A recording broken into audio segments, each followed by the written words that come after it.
So just to clarify, the definition of an immigrant is a person who comes to a country to take up permanent residence. That's not who we're talking about here. Refugees are those that have been forced to leave, and we've invited them to resettle. They're forced to leave because of persecution, because of their religion, their affiliation, their ethnicity, race, or just political opinion. And they are, so we've invited them legally to come to the United States. So in summary, I guess, all refugees are immigrants, but not all immigrants are refugees. So that's the distinction there. Sandy, do you want to talk about this graphic that really talks about refugees within the world? A global view of refugees. I'm sorry, So this is an infographic. Yes. Okay. Do you want to address this? Well, today there are about 60 million refugees in the world and growing. Of those, and I'm very bad on numbers, so I'm going to refer to my notes here. Most refugees today, oddly enough, come from countries where there is a large and predominant Muslim population, because those are the countries where there is most instability. Most refugees today are from Iraq, Syria, Afghanistan, Congo, Eritrea, Somalia, Pakistan. Not all of the refugees are themselves Muslim, but some of them are forced to leave because they are in a country which has become a battleground between extremist Muslim beliefs and others. Today, there are 11 million Syrians who are refugees. And of those 11 million, 7 million are internally displaced, which means that they have been routed from their homes and are living somewhere else within the borders of Syria. And that might be in a camp, and it might be in an urban setting, and it might be anywhere in an open field. 4 million refugees are currently out of the country from Syria. 90% of that 4 million are residing in Lebanon, Jordan, Turkey, and I believe Egypt to some degree. Those countries' infrastructure has been stressed to such a degree because they cannot accommodate their own people, let alone the influx of, let's say, 3.5 million more people, many of whom are women and children. The conditions are most difficult. I can't, okay. Am I missing something that you want me to concentrate on? These figures change literally hourly. And one thing that I would like to say, that right now there are over 600,000 refugees in Greece. Most of them are from Syria and Afghanistan, and they are being warehoused. The conditions for them are intolerable. There's no food, there's no shelter. In the last year, until May, in this past year, until May of 2016, 2,500 refugees or applicants for refugee status have drowned in boats crossing the Mediterranean to try and flee from their home country to somewhere in Europe. So, yeah, I recently read a statistic that 1 in 27 Syrians are refugees right now, and the conditions. And actually, 1 out of every 119 people in the world is a refugee today.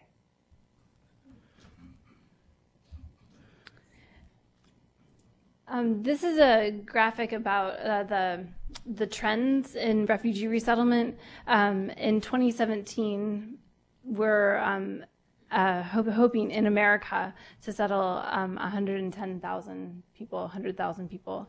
But did you want to speak to this at all? Sure. So the president is who determines the amount of people entering the U.S. every year, and the trends change depending on a lot of different factors. And so there's 110,000 people slated for the 2017 year, which started this October. As you can see, it's increased most recently, but in the past we've resettled many more refugees. And just an important note to make is that a state does not determine the refugee amount that comes there, so the governor's remarks about refugees is not something that influences the presidential decision. Yes.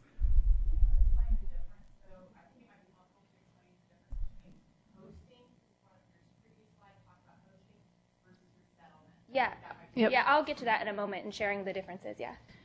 So this is in the United States. It's a pie graph of the states that resettled the most refugees. Ohio is here in this orange, right here. So it's only 4% of all refugees resettled in the United States. 4% of them resettle in Ohio. Robin, do you want to? So Cincinnati has a long history of resettling refugees since World War II. And at one point we had 4 resettlement agencies in our region. Currently we have 2, Catholic Charities of Southwestern Ohio and Kentucky Refugee Ministries in Northern Kentucky. And over the years, the amounts have increased as our city has shown that it is a space where job opportunities are prevalent, where housing is available, and where the community is welcoming. So we are expecting to welcome 500 more by 2018, and the current number is about 25,000 refugees living in our region, and this includes numbers from 2001 until now. So many of the people have since become citizens. For a refugee who comes to the United States, that is a different category than a refugee globally. So a refugee in the United States has been through a security vetting process of 2 to 4 years through the United States government. This includes the Counterterrorism Center, intelligence community, the FBI, the Department of Homeland Security, the State Department. And so on the end of your table, if you're more interested in that vetting process, we have a list of what that looks like. And so sometimes in the media you'll hear that refugees, things about refugees being vetted, and in actuality they're the most vetted group of any traveler entering the United States. And only 1 to 2% of all refugees are ever resettled worldwide to a country that they can now call home. And it's an average of 17 years that someone waits. So we have many refugee community members who are now Cincinnatians who were born in refugee camps, have lived there for 25, 30 years, and are just now having a taste of what freedom and independence looks like. I also wanted to share that refugees are taxpayers and a part of our economy, and that every refugee that enters through the resettlement process of the U.S. Is automatically eligible to start working in the U.S. and gets a Social Security card, and after 1 year needs to apply for a green card, and after 5 years is eligible to become a citizen. And did that answer your question, Peggy? No, I'm sorry, no. Because I think there's a difference between hosting. Those are just people where people are staying, waiting to go somewhere. So I'm talking about people living in the U.S. So I guess. You want me to? So I think are you referring to this slide right here, the hosting countries, right? So these are, so like for instance, Ziad's family, when they left Palestine to go to Lebanon, they were actually did not become citizens, so they were being hosted by that country. Okay, so a refugee is someone who has gone through a formal vetting process, usually by the UNHCR, that's the United Nations High Commissioner for Refugees. They are the world organization that ascertains whether someone can qualify for refugee status globally. And I have been to some of the interviews in Africa where UNHCR actually interviews people, and you have to go through. It's a very difficult process because most of the people have themselves just escaped from terrible and terrifying situations that they don't want to have to recount.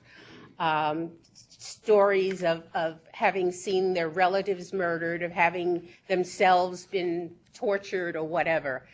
After the UNHCR decides that someone can qualify for refugee status, then that person there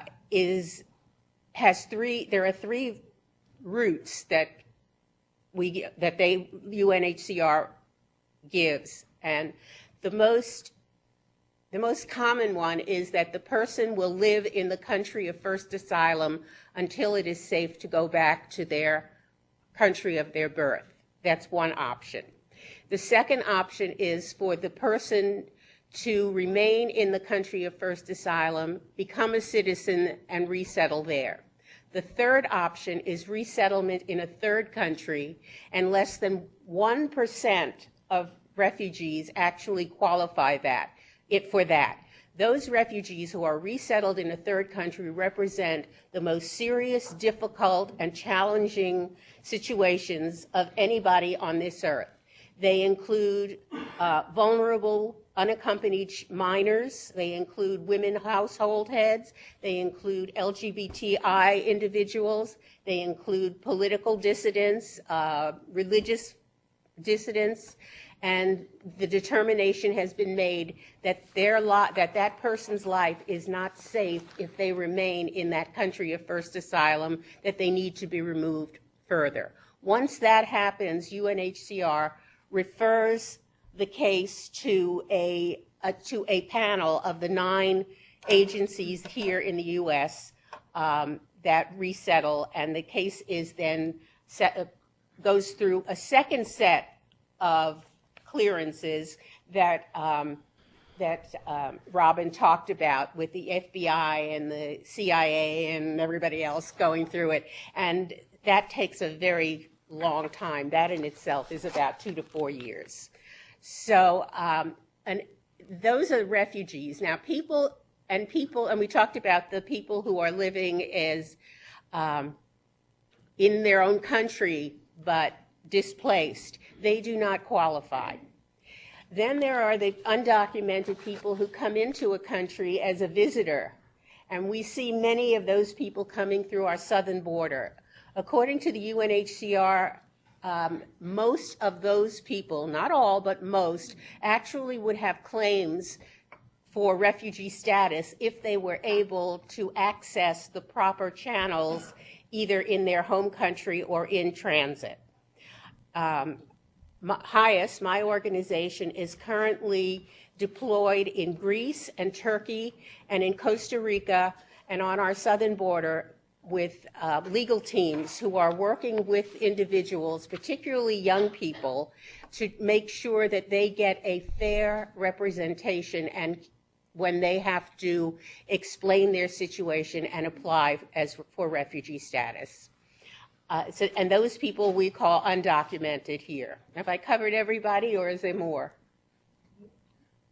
So I understand from Ali, actually, that FBT is working on some of those cases through the VLP. Specifically, the project is working with undocumented minors that are either have been orphaned or separated from their family and helping them receive documentation. So here at the firm, we're working on that too. When I was at the UNHCR meetings this past June, we heard from young people. The theme was dealing with youth worldwide, and we heard that some of the young people in Latin America, in Honduras and Nicaragua and Guatemala, are so traumatized by the torture and the things that have happened to them that they can't even talk about it. There are circulars that go around, letters in the schools that tell young people, particularly girls, that they are being chosen to become a sex slave to the gang. And then and if they have 48 hours to accept, or they'll be killed. And so that's why you see a lot of young people leaving and just running away. I mean, we heard this from people. I couldn't believe And I thought I'd heard a lot of stories. So, Sandy, what would you recommend to our attorneys who might be working with somebody in that situation who's an undocumented immigrant here in Cincinnati? What should we keep in mind? You know, one has to be very careful about the language that one uses when dealing with people who have possibly been victimized in either sexually or any other way. Many of these people have stories and experiences, and one word can trigger a very unfortunate and unwanted response. So just asking a person like that where they came from, or even asking them why they left, has to be done with a great deal of sensitivity and understanding, because the stories are so horrific, and the reliving that experience just in the name of being able to share it and represent their own case sometimes can be devastating. So we have to be very, very sensitive and let the client tell you, you know, how are you? Just open-ended questions would probably be the best sort of thing. Why did you leave? Could be, if said in the wrong tone of voice, could be something. I'm working on a case now where a young man was told he had to go, and he's from Afghanistan, and he was told he had to go to the police in Afghanistan and get a document to prove that he does not have a criminal record. Well, that was a terrifying thought for him. In many of these countries, the police are not your friends. The police are the people who are out after you. And so that becomes overwhelming and can be a deterrent to going through the legal process, and why some people will just start walking or get on a plane or get on a train because they can't do those kinds of things. So it's I don't know if I'm getting to the point. All I can tell you is the people I have talked to, and I have spoken to young men and women who have survived sexual trauma, who have survived watching their family killed, and it's very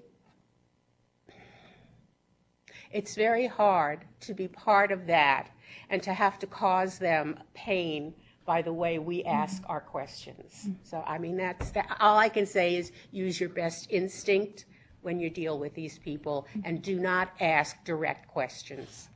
And I know far be it from me as a third-year law student to offer advice to a room of attorneys and staff who do this for a living, but I'm lucky enough to work in the immigration clinic at Northwestern, and I'm doing asylum cases, and we've had the best piece of advice that I've gotten from a professor who has been doing these for a living is that students might come in for one semester or a couple semesters at a time or a year at a time, but these cases, once someone is applying for asylum, can take quite a bit of time.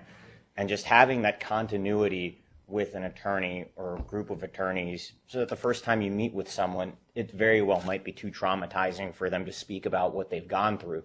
We had a client who was fleeing Honduras because if he stayed, he was going to be bullied into basically either forced into joining a street gang or killed if he refused to join. And he and his sister fled the country as unaccompanied minors.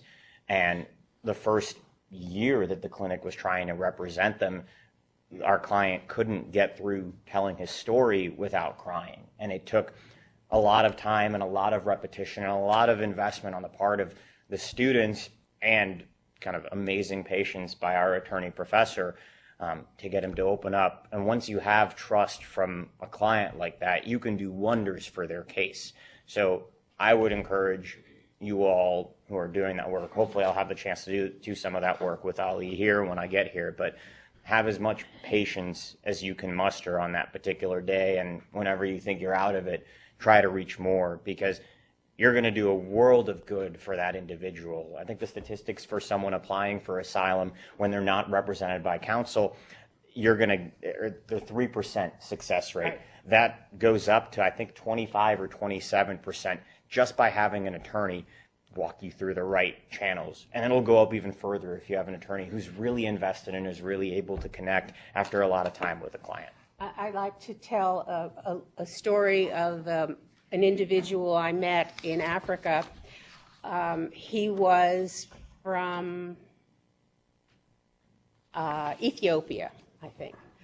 And he had escaped. He applied to UNHCR and was rejected because the story he told about why he had to leave did not convince the interviewer as that it was, in fact, a true story or a story that had much in the way of depth. The fact of the matter is that the young man had made up that story because he was a gay man. And in Africa, being gay or lesbian or intersex or transgender can be punishable by death in many places.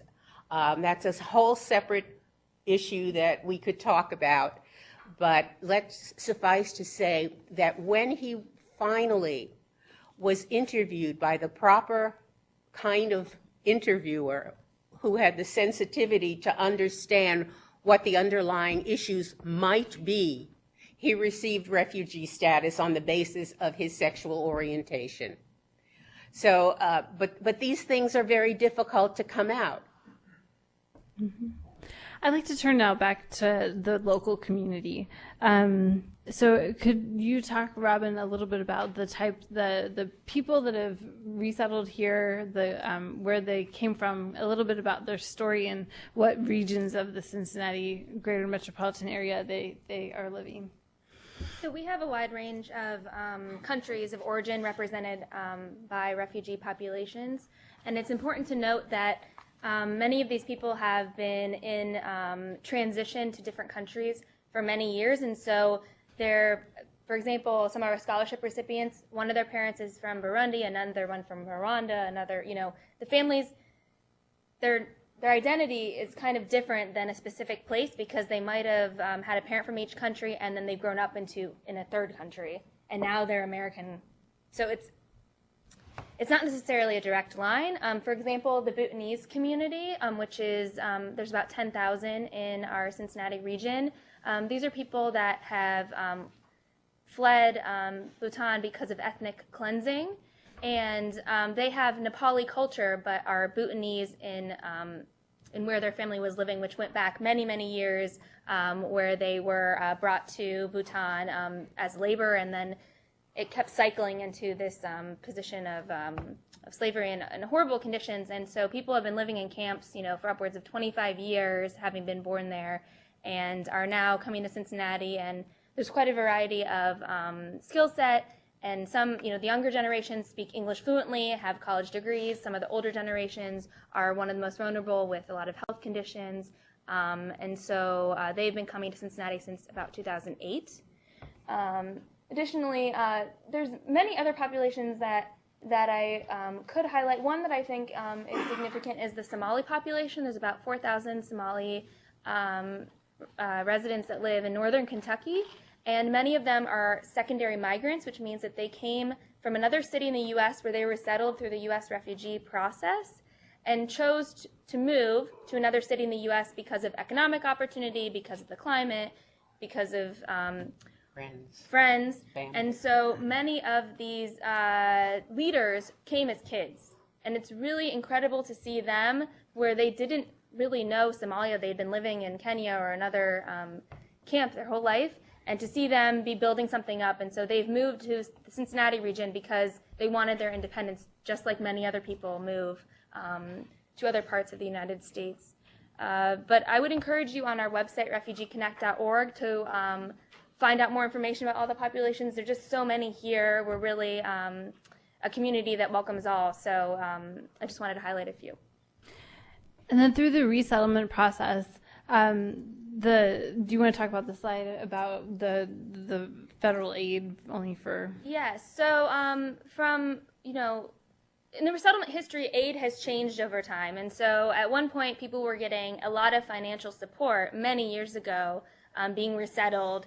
And today, that amount is 45 days up to 90 days of support. So they're given $1,000 per person in the family. It's $1,095, and that has to go a long way. That goes to someone's housing, that goes to their initial food, that goes to all the resources someone might need, like a phone. And so it's very challenging when someone first comes here because they're not given much financial aid, and they really have to figure out how to make it on their own. And that's why there's more than 80 partner organizations that serve in direct service to help for people who don't know English yet to learn English, for people to get job support and job placement, and upon other things. And a big reason why Refugee Connect exists is that there wasn't someone coordinating those services. So after that about 90-day period, people were kind of on their own to navigate resources.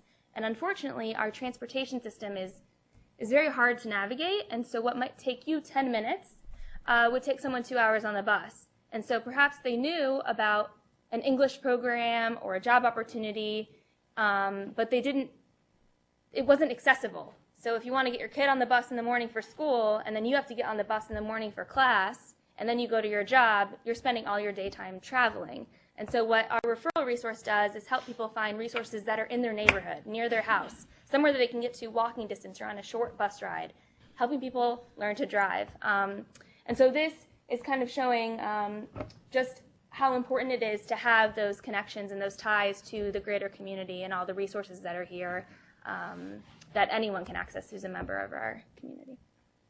So Simon, I'd like to hear a little bit more about your family's story, and then I'm going to ask you the question, you and Ziad specifically, if you could give one piece of advice to a recently resettled refugee, what would that be? Yeah. In Cincinnati specifically. So I'll answer this question by saying the more I learn about, I was 3 years old when my family brought me over from kind of what was very recently the Soviet Union and then became from Belarus. So the more I learn about my family's story and just learn about refugees in general, the more people I have to add to my list of people to thank. So I want to thank Sandy for her work in the Soviet Union, because it's very probable that my story goes back to my aunt and uncle who came over in 1979 due to the efforts of very possibly you or your coworkers or people just like you in a kind of a slight thaw of the Cold War. My aunt and uncle were able to come over to the U.S. with the help of the Jewish Federation, and they were placed in St. Louis because that was a city that was willing to take in refugees and also had a good host community that was ready to step in to solve this 91st day problem. That, after 3 months, all of your government funding was up. I think at the time it was 4 months. I know when we first got Actually, at that time, it was 6 months, Okay. 6 to 9 months of support per family, and the amount that the family received was more. Yeah. So they came over, had help, and then we were able to kind of come into the same situation, and we ended up in St. Louis because we had family on the ground in St. Louis. But I have no doubt that without your efforts and efforts of your colleagues, there's no way that we would have come over to the United States. So very grateful for that. So my family came over in 93, and I'll backtrack a little bit. In 79, my aunt and uncle came over with my great aunt. By 84, my great aunt was a United States citizen and was able to try to petition for her brother, who was my grandfather. So his date basically became current in 1992, and he had a year of kind of waiting and applying for citizenship. And at the time, there were much more generous immigration provisions such that my grandfather could bring over both his married daughter and his married son and their families all together. I think right after we moved, they tightened the restrictions to the point that you could only bring in one married child and their family. So we came in right at the right time. We were able to finally come over to the U.S. in April 1993. We actually had to delay it by a month to May 1993 because my grandmother passed away in that time. So my parents, at the time, 30 years old, with 4 months of English classes under their belt, and just very recently a death in the family, basically had to choose, this is our one shot to come over to the United States. Either we take it now or we get back in line and maybe move over in 7 years. So I was very grateful for them for taking that risk. And remember, we moved into St. Louis, living near kind of family and friends, knowing very little. I think my parents came over with $500 each. They tried to package a lot of stuff in luggage. Almost everything that was valuable was broken somehow on the flight, and they really weren't able to take very much at all. So I think my parents, and I called my dad on Sunday a couple days ago because I was like, I'm going to present at this event on my firm. I was 3 years old. I don't really remember very much. Can you tell me about what happened? So he told me when we got here, we had 4 months of government support. And then right away, my parents both tried to find jobs. My mom was able to find a job at the Jewish Community Center nearby. And my dad, and the second that you get a job, this is actually, ironically, one of my parents' only regrets, because the second that you get a job, you lose all government support, or at least at that time, you lost all government support. So they actually went off a cliff where my mom's like super minimum wage, which back in 1994, I think it was like $3.50 an hour, was supposed to support all of us, plus my grandfather, and then my mom's mom, my grandmother came over about a year later. But my parents were really lucky in that they were able to get a job right away. My dad was a computer programmer in Belarus, and a company in St. Louis took a chance on him, and he was able to start his career without having to kind of certify his master's degree. So we were very fortunate to have support of the right people pointing us in the right direction. My family petitioned for citizenship after 5 years in the U.S. in 1998. They were told that USCIS lost their citizenship application documents for a year. And so in 98 comes and goes, and all of my parents' friends get citizenship, and my parents didn't get citizenship. And so finally by 2000, we became citizens just after the presidential election, I remember, because my parents were like, we were going to vote, but we can't vote. So all of this, I ramble a lot when I talk about things that I'm passionate about, because there's a lot of things that had to go very right, and a lot of people that I don't know had to step in at the right time to even make that path possible for me, for my parents, for my family, for my cousins, for my great aunt and my grandfather.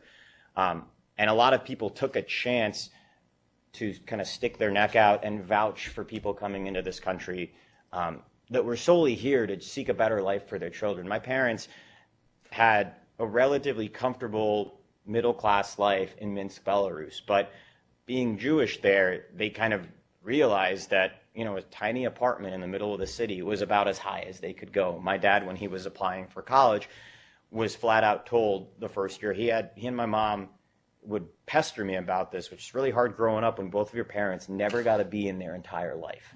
And so, like, me in high school was just like never good enough. But even with their stellar grades, my dad was told, we've met our Jew quota for the year, so why don't you apply next year? And my parents were constantly passed over. My dad was constantly passed over for promotions at work. And again, they had a comfortable enough life, but they wanted something better for me. And I don't know if at the time they knew that I would have siblings, but any potential future children.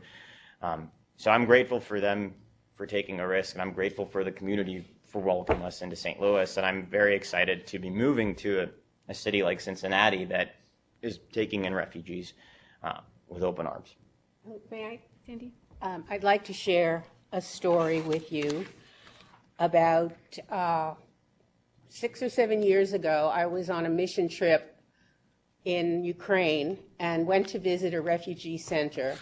I was met by 2 young girls, 15 and 16 years old, who had just arrived from Afghanistan, having been smuggled out with their mother because the relatives were threatening to throw acid in their faces if they continued to go to school. So the mother, who was a widow, sold everything she had and paid smugglers to take the 3 of them out of Afghanistan. They traveled by foot. They traveled locked in big trucks.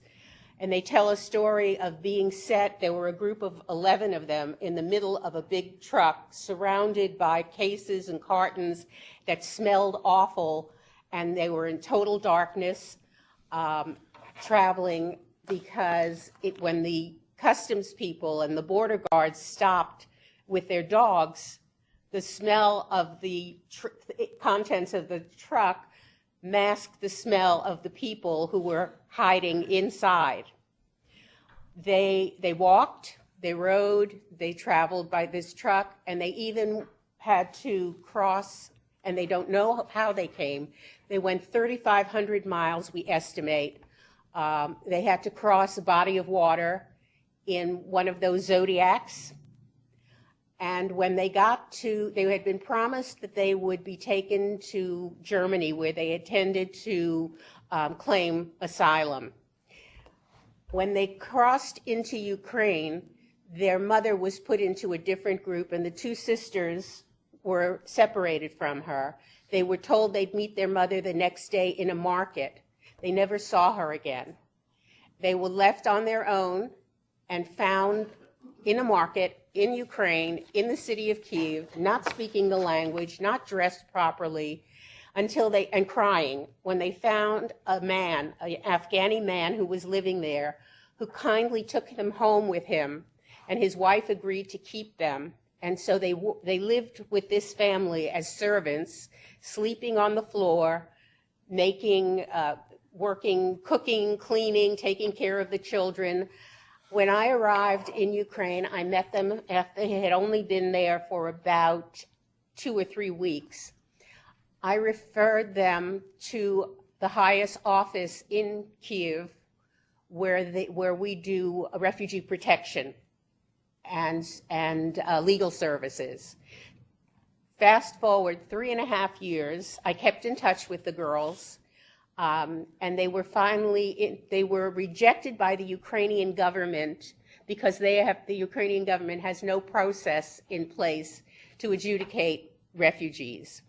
And so they would go to court and they'd be rejected. And finally, after 3 rejections by the Ukrainian court, UNHCR adjudicated their case and found that they were, in fact, refugees, as being unaccompanied young women at risk. It took another 3.5 years before they were resettled in the U.S. by the agencies that do that work. They were settled out west in Twin Falls, Idaho. I kept in touch with them the whole time, and they have never found their mother. They now call me Mom. They are now 23 and 24 years old. When they were dropped off in Twin Falls at night, they were 17 and 18 at that time. They were met by a truck or a van with 3 men. Now, these are young Muslim women who have never been outside of their country. They have never been exposed to being in contact with a man who was not in their family. They were terrified to get into the car. The men were going to take them to their first apartment, until one of the men mentioned my name, because I had contacted the resettlement agency in Twin Falls before the girls arrived.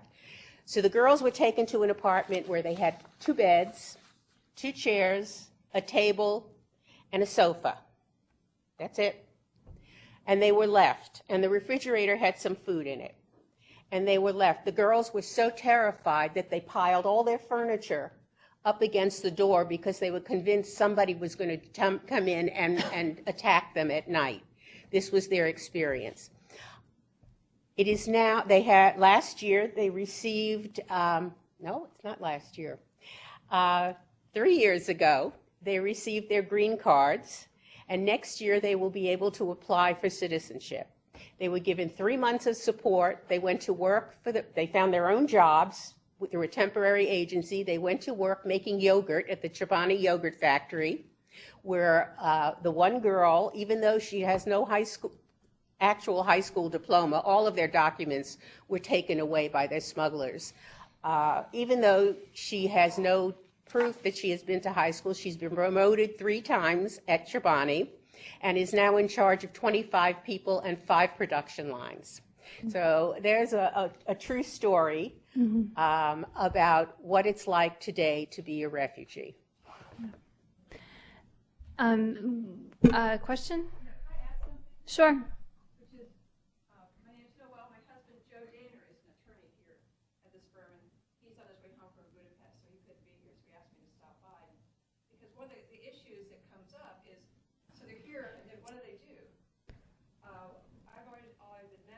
girl from Somalia, so I wasn't really looking for another mentorship.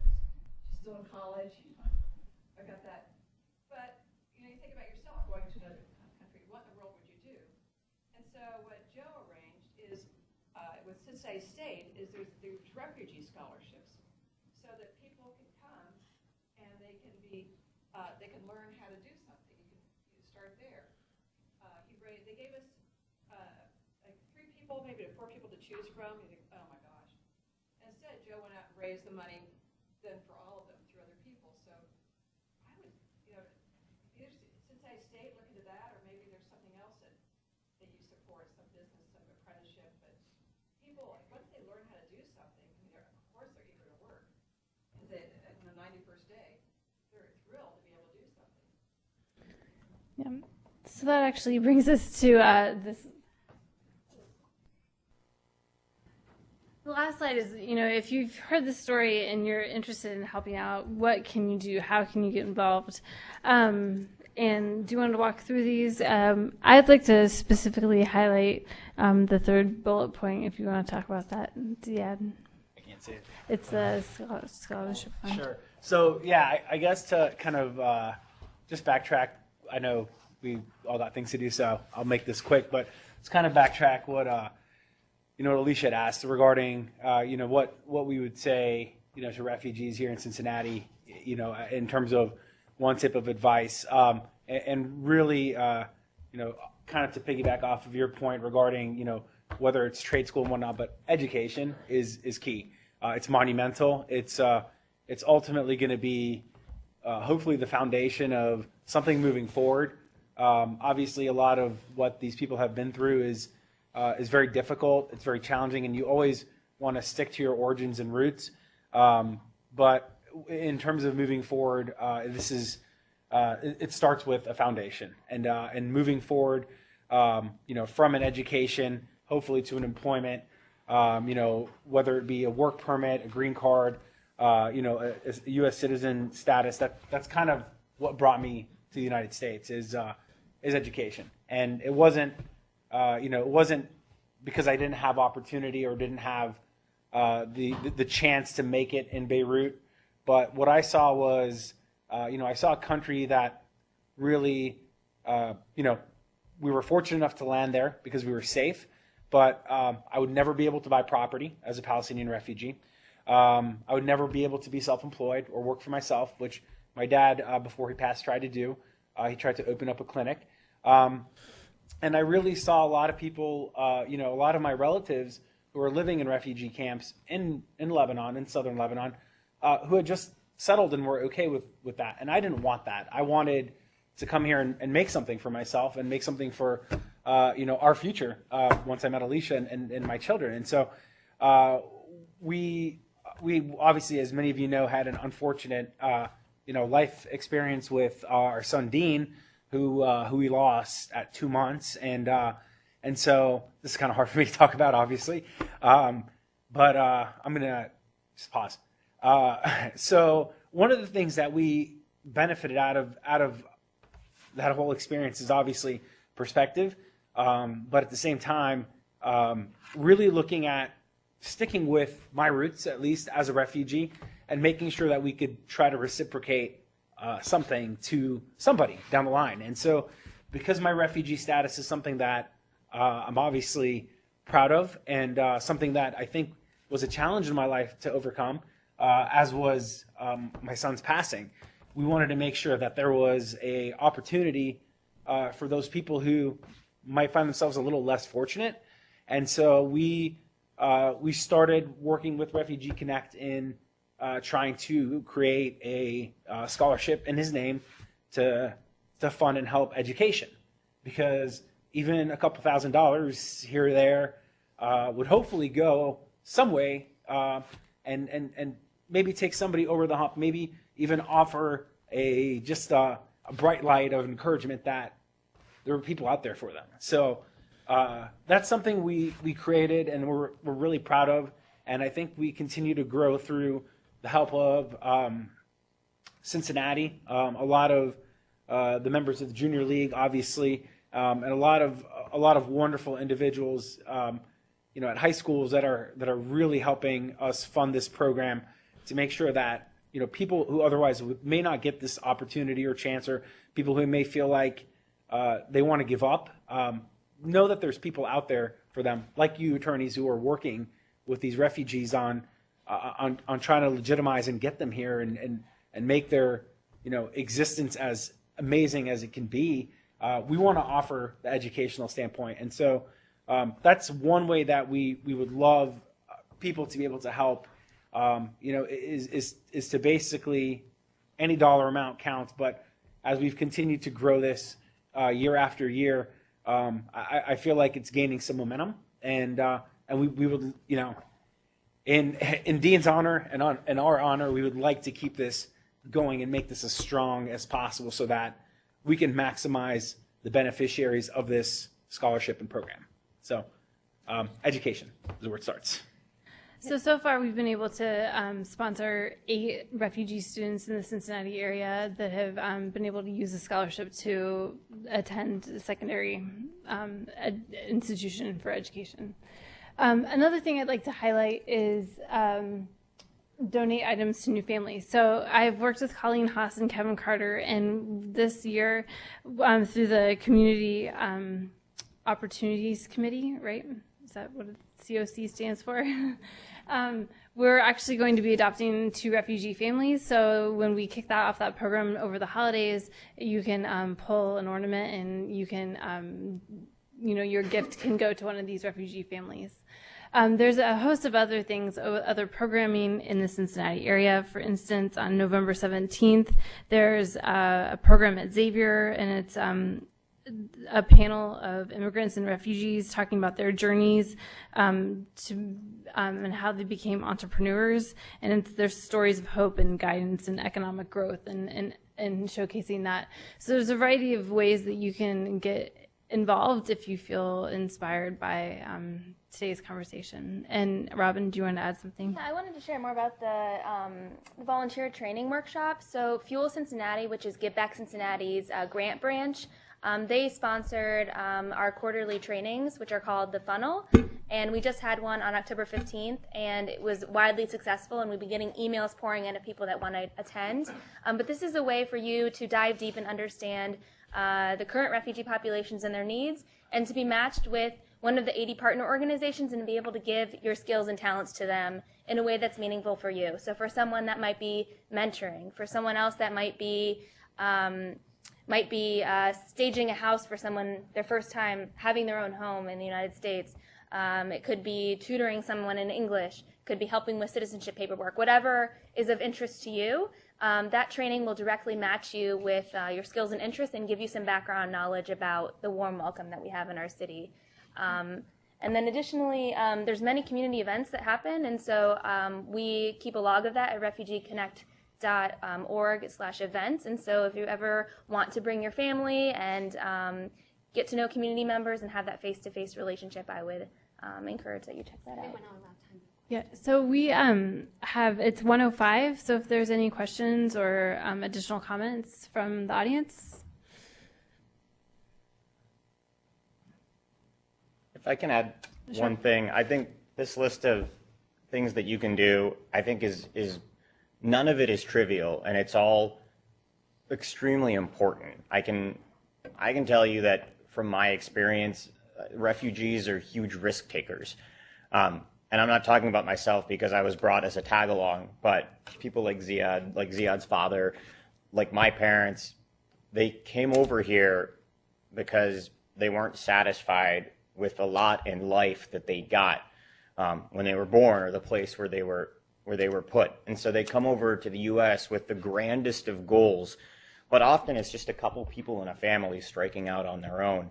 The refugees that I worked with in undergrad and the clients that we have in the immigration clinic, it's just usually a handful of people. And so I think that donating items to new families is one of the most remarkable things you can do, because knowing that there is one other person listening to you and trying to help you get your footing here, much less knowing that there's an amazing, remarkable law firm, a Cincinnati institution that's backing you up, that's probably the greatest gift that you can give to any of these folks, and I steadfastly believe that if you give them a little bit of support, like if you give our families a little bit of support whenever they got it, it's paid back in spades with that family's contribution to the community, that family's work ethic to get situated in the place that they're in. So I really commend everybody, and myself included, to continue to do as much as you can, and know that every little action that you take that might just be a little bit of your time or a little bit of your money, it means quite a bit.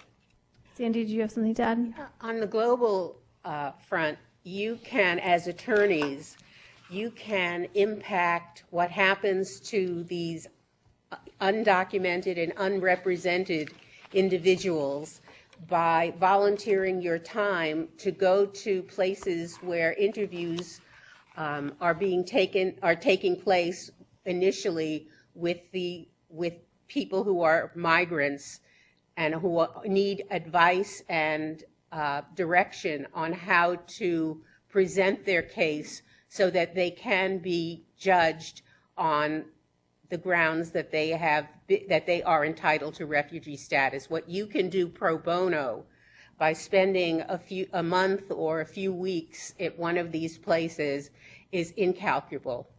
So. Yeah, and if I can just say one last thing, hopefully this was informative and beneficial to everyone, whether you knew a lot about this topic or not. But right here, right now, at this time, it's I think our responsibility as those who are privileged to be here in this room and in Cincinnati and this country and this nation to really shift the focus and the understanding on just the dichotomy between what a refugee is and what they want versus what we're told they're coming here to do or going to other countries to do. Because as Robin vetted, these people go through an incredible amount of a vetting process and making sure that they're here for a reason, and that reason is because they have to be here. And so I think by us reaching out and us continuing to help, I think that's going to showcase that we welcome them here, because this is what this country is about, right? This is why this country was founded in the first place. And so I think it's our responsibility to be their voice, because a lot of them don't have a voice. So that's one thing I would urge you guys and ladies to take away from this conversation today. Any questions for any of our panelists? May I share something if there isn't? I just wanted to share one last comment about working with various populations and how important someone's identity is and their name. And so what I found a lot is when I'm speaking at events, we're using the term refugee, and when I'm out in the community, we're talking about refugees. But if you talk to a person who happens to be a refugee, they probably don't identify as a refugee. They identify from their country of origin, or that they love baseball, or their career, or whatever it is. So I wanted to leave kind of a message of making sure that you know the person's name and making sure that they're the one in the driver's seat determining how their story is shared. I say this because a lot of times we can sometimes overshare someone's history without them wanting that to be shared, and then that can make them uncomfortable in a situation. And a quote from a local refugee who was a scholarship recipient in honor of Dean, he said, "I thought I was forgotten. We think that we're forgotten. And the scholarship and what our city is doing is letting us know that we're not forgotten." So thank you so much for the time here. And thank you, everyone, for coming, and thank you for our panelists.